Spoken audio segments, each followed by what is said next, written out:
या सगळ्याला तू कारणीभूत आहेस. का तू या घरामध्ये पाऊल ठेवल्यापासून या घरातलं सुख शांती संपुष्टात आली आहे. ती संपवण्यासाठी सतत प्रयत्नात राहिलीस तू. त्या घरातला आनंद नासवलास तू. केवळ तुझ्यामुळे मुक्ताचा जीव धोक्यात आलाय. काय करणार आहेस तू तिला? संपवणार आहे. मुर्दा पाडणार आहे तिचा. रावसाहेब, तिच्या बॉडीचं काय झालं, संबळचं काय झालं, पत्ता पण लागणार नाही कोणाला. आणि असंही त्या मुक्तासारखी जी सामान्य माणसं असतात ना, ती मेली काय, कुठे गायब झाली काय, कुणाला काही पडलेलं नसतं. कळलं ना? सोडणार नाही मी तुला. हा, कांता शेटवर हात टाकलाय तू. बघ काय करतो मी. गावातून 100 लोक आणेन आणि जिवंत जाळीन तुला. कुणाला जिवंत ठेवणार नाही. भीती कोणाला दाखवत होतो? घाबरत नाही मी तुला. बघतोस तुझ्याकडे. छत्री धर. बघतो मी तुझ्याकडे.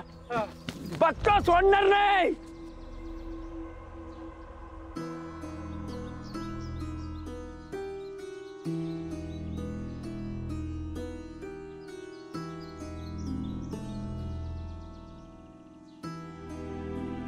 तुम्ही का आला तिथं? पाहिलं ना काय झालं? तुम्ही दरवेळेस काहीतरी नवीन संकट घेऊन येता. तुमच्यामुळे आम्हाला पण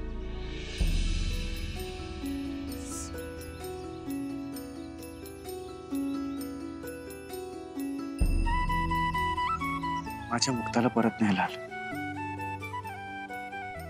नगरकरांच्या सुनेला परत घ्यायला आलं. फक्त आता माझ्या समोर कितीही संकट आणि अडचणी आल्या ना, तरी आता मला कशाचीच भीती वाटणार नाही.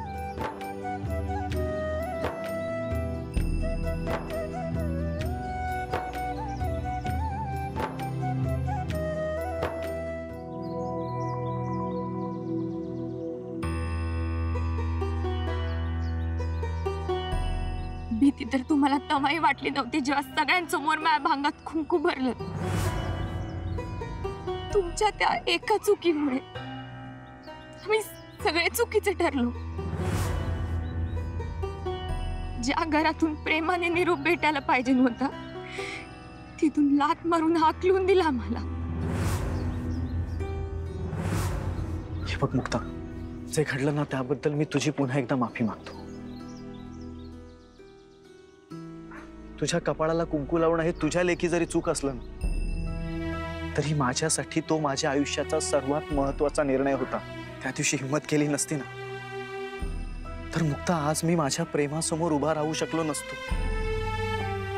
माझ्या आयुष्यात आज पहिल्यांदा स्वतःसाठी उभा राहील. ते फक्त तुझ्या प्रेमानंच मला हिम्मत दिली. हे बघ, मला माझं प्रेम, माझी मर्जी तुझ्यावर लादायची नाहीये. तुला वाटलं तरच तू माझ्यासोबत ये. मी तुझं मन जिंकू शकलो तरच मी तुला इथून घेऊन जाईन. तू माझी जबाबदारी आहेस मुक्ता. फक्त तुझ्यावरचं प्रेमच नाही, तर तुझी काळजी देखील मला इथपर्यंत घेऊन आली. तू जर माझ्यासोबत आली नाहीस ना, तर तू म्हणशील तिथे मी तुझ्यासोबत राहीन.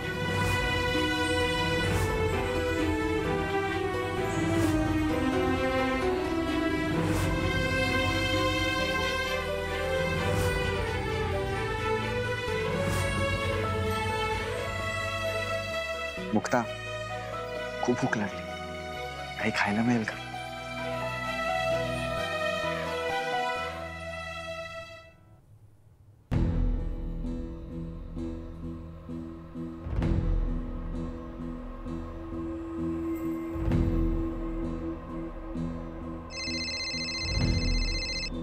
कोणाचा आहे? भैरूचा फोन. बघ बघ बघ बघ, काहीतरी चांगली बातमी असणार आपल्यासाठी. बघ बघ. हा भैरू बोल. संपले का दोघं? नाही ना. हो, तो तुमचा सारंग पिक्चर मधल्या हिरो सारखा तुटून पडला ना राव आमच्यावर. एकच्याला हिरोन खलासच करणार होतो, तर ती मुक्ता मध्येच उगवली ना. आणि या सगळ्या राड्यामध्ये ती तिच्या डोक्याला जखम झाली. हे सगळं पाहून तो सारंग चौताळून उठला आणि आम्हा सगळ्यांना धुतला. खायला खरंच प्रेमात लय ताकद असते राव. त्याची गुणगण गायची सुपारी दिली होती तुला. खुशाल विजयी गाता सांगत सुटलाय. तू एकाही कामाच्या लायकीचं नाहीयेस. अहो नाही युवराज भाऊ, अहो खरंच मी मनापासून करतोय हो. आणि यावेळी कांता शेठ पण सोबत होते, पण काय त्यांना कधी संपवणार ते आधी सांग. बाकीची फालतू बडबड ऐकायला मला वेळ नाहीये. युवराज भाऊ, पुढचा प्लॅन रेडी आहे. पर दोघांना एकत्र खलास करणं ना जरा अवघड वाटतंय. सेपरेट करून काटा काढावा लागणार आहे. आधी कुणाला खलास करू, सारंगला का मुक्ताला? सारंगला.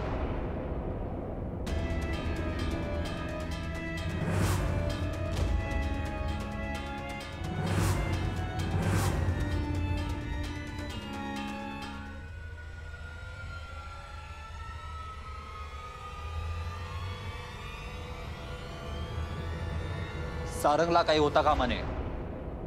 त्या पोरीला संपव आधी. हॅलो युवराज भाऊ, हॅलो.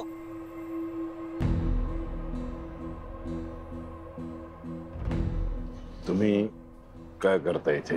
ते मी ते युवराजचं डोकं दुखत होतं. मी सुंठेचा चहा आणला होता. गार झाला वाटतं. गरम करून आणते. हो जाते.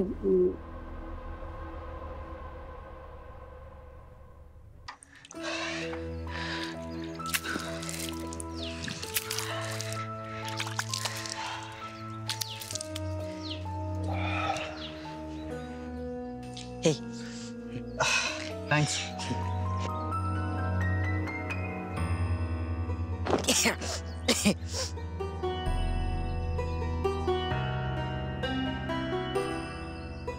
एवढ्या साध्या घरात एवढ्या गरिबीत कसे राहत असतील, आणि तरीही चेहऱ्यावर कायम आनंद असतो.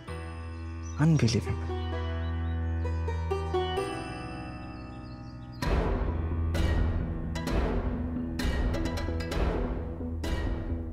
मुक्ता संपली ही बातमी द्यायला एवढा उशीर का होतोय? दादा भैरूशीच बोलत होतो. तो म्हणत होता की त्यांनी मुक्तावर हल्ला केला होता, पण आपला सारंग मध्ये आला आणि मी सारंगला काही नाही झालं पाहिजे अशी ऑर्डर देऊन ठेवली होती. त्यामुळे दादा मुक्ताला सोडावं लागलं. काय करूया पोराचं मी?